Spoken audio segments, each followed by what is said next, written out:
大家好啊，我係鄭醫師，歡迎嚟到我哋嘅中醫藥世界啦。我哋呢個頻道就會介紹唔同嘅中藥功效、藥膳食療及副作用等等。訂閱咗我哋咧，就可以最快知道所有中藥嘅功效啦。另外講解中藥之前，賣少少廣告啊。咁如果喺香港準備想裝修又唔想爛尾或者中伏咧，可以揾 Easy House 噶。佢哋過往完成超過4000個裝修，可以去佢哋網站睇睇，案例拍晒片、拍晒 VR。我屋企咧都係經佢哋完成噶，資料欄放咗佢哋嘅連結。今日同大家介紹一味夏日常用嘅清熱解毒草藥金銀花。每逢天氣炎熱或者風熱感冒嘅季節，好多人都會用金銀花泡水飲或者煲湯解暑。但係金銀花嘅價值可唔止於此。今日就帶大家深入了解金銀花嘅品種來源、性味歸經、功效主治，仲會分享4個簡單易做嘅藥膳食療同埋煮法。最後講講副作用同邊類人唔適宜食用。首先講金銀花嘅品種來源。金銀花係忍冬科忍冬屬植物忍冬嘅乾燥花類，或者帶初開嘅花，學名係 Lonicera japonica Thun。佢有好多別名，譬如忍冬花、雙花、二花、銀花等。之所以叫金銀花，係因為佢嘅花朵初開時係白色，之後會慢慢變成黃色，一支上面有白有黃，好似金銀一樣，所以得名。金銀花原產於中國，現今喺全國大部分地區都有分佈，主要產區包括河南、山東、河北、四川、廣西等地。其中河南封丘、山東平入嘅金銀花最為知名，品質優良，被稱為道地藥材。金銀花中易生長喺溫暖濕潤嘅環境，耐寒性同耐旱性都比較強，常見於山坡、河邊、灌木叢或者村莊附近。忍冬係多年生，半常綠纏繞灌木，莖可達數米長，枝條細長，中空有油毛，葉為對生，呈卵形或者長圓形，邊緣全圓，葉面綠色，葉背淡綠色，有油毛。花為雙生，生於葉乸。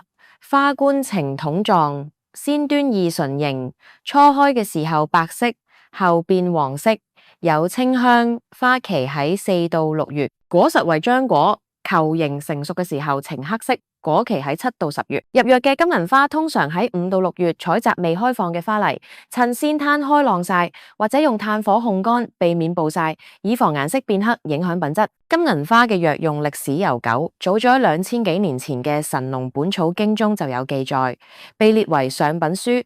中提到金銀花主寒熱、生腫、熱毒風、骨節疼痛、久服輕身長年。之後嘅《本草綱目》、《本草證》等醫籍都對金銀花嘅功效同應用有詳細闡述，可見其喺中醫藥領域嘅重要地位。接落嚟講金銀花嘅性味歸經。金銀花味甘，性寒，歸肺心胃經。甘味能清熱解毒而唔傷正氣，性寒可清瀉體內熱毒，歸肺心胃經，表明金銀花對肺心胃三經所屬嘅熱毒病症有針對性治療作用。呢種性味歸經嘅特點，決定咗金銀花係一味清熱解毒效果顯著且相對溫和嘅草藥。金銀花嘅功效主要有清熱解毒、疏散風熱。第一，清熱解毒，呢係金銀花最核心嘅功效，佢能清解體內各部位嘅熱毒，對於熱毒瘡緊、咽喉腫痛、痢疾、果腫、潰瘡等多種熱毒病症都有好好嘅治療作用。無論係皮膚表面嘅瘡腫，定係體內嘅熱毒積滯，金銀花都能發揮清熱解毒嘅作用。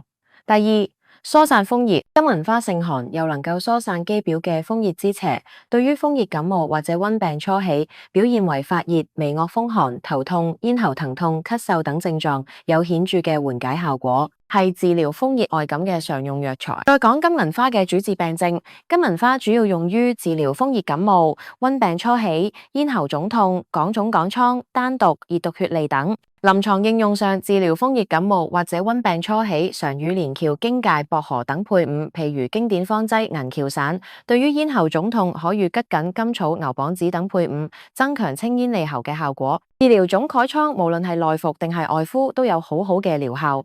內服常與蒲公英、紫花地丁、野菊花等配伍，外敷可將金銀花搗爛，加適量清水調勻之後敷於患處。對於熱毒血痢，即係痢疾伴有便血、腹痛、痢急後重等症狀，可以單用金銀花煎服，或者同黃芩、黃連等配伍，增強清熱解毒止痢嘅作用。金銀花除咗入藥，仲可以製作成好多清爽又有益嘅藥膳食療。下面同大家介紹4個簡單易做嘅食療方同煮法。第一個，金銀花薄荷茶。材料有金銀花10克、薄荷5克、甘草3克、蜂蜜適量。做法係將金銀花、甘草洗淨放入茶壺中，加入適量沸水焗10分鐘，然後將薄荷洗淨放入茶壺中，再焗5分鐘，待茶溫稍涼之後，加入蜂蜜調味就得啦。呢個茶有清熱解毒、疏散風熱嘅功效，適合風熱感冒初期、咽喉不適或者夏日暑熱口渴嘅人飲用。第二個金銀花瘦肉湯，材料有金銀花15克、瘦肉200克、陳皮3克、生薑2片、鹽少少。做法係將瘦肉洗淨切塊，飛水後撈出備用。金銀花、陳皮、生薑洗淨，將所有材料放入砂鍋中，加適量清水，大火燒開之後轉小火煮1小時，最後加鹽調味即可。呢個湯呢有清熱解毒啦、健脾養胃嘅功效啦，適合夏日暑熱啦、體內有熱毒嘅人食用啦。第三個金銀花粥，材料有金銀花10克、大米100克、冰糖適量。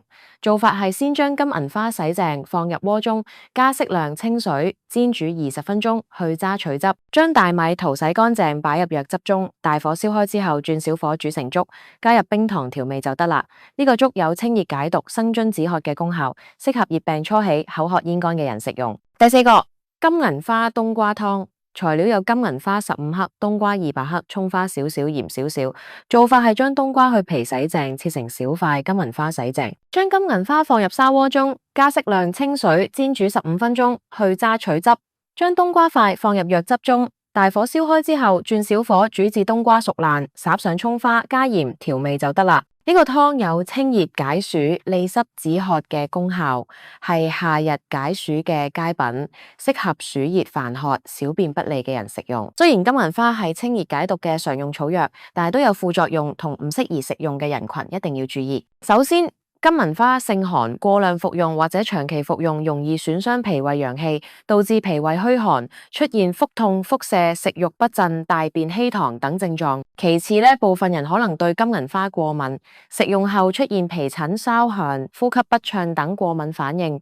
一旦出現呢啲症狀，要立即停止食用並及時就醫。唔適宜食用金銀花嘅人群主要有以下幾類：第一，脾胃虛寒者，表現為平時容易腹瀉、大便稀溏、食慾不振、怕冷等。金銀花嘅寒性會加重呢啲症狀，導致身體不適。第二，陰虛體質者，表現為手足心熱、潮熱盜汗、口乾咽燥，但係不欲飲水、舌紅少苔等。金銀花性寒，會進一步耗傷陰液，加重陰虛症狀。第三，孕婦同哺乳期婦女，雖然目前冇明確嘅禁忌，但係金銀花性寒，為安全起見，最好在醫生指導下食用，避免對胎兒或者 BB 造成不良影響。第四，嬰幼兒。嬰幼兒脾胃功能尚未發育完善，消化能力同抵抗力都比較弱，唔適宜隨意服用金銀花，以免損傷脾胃，引起腹瀉等嘅問題。好啦，今日關於金銀花嘅介紹就到呢度啦。金銀花雖然係夏日常用嘅清熱草藥，但係唔係人人都適合，亦唔可以盲目服用。希望大家通過呢個視頻對金銀花有更全面嘅認識，正確使用金銀花嘅功效，為身體健康保駕護航。多謝大家收睇。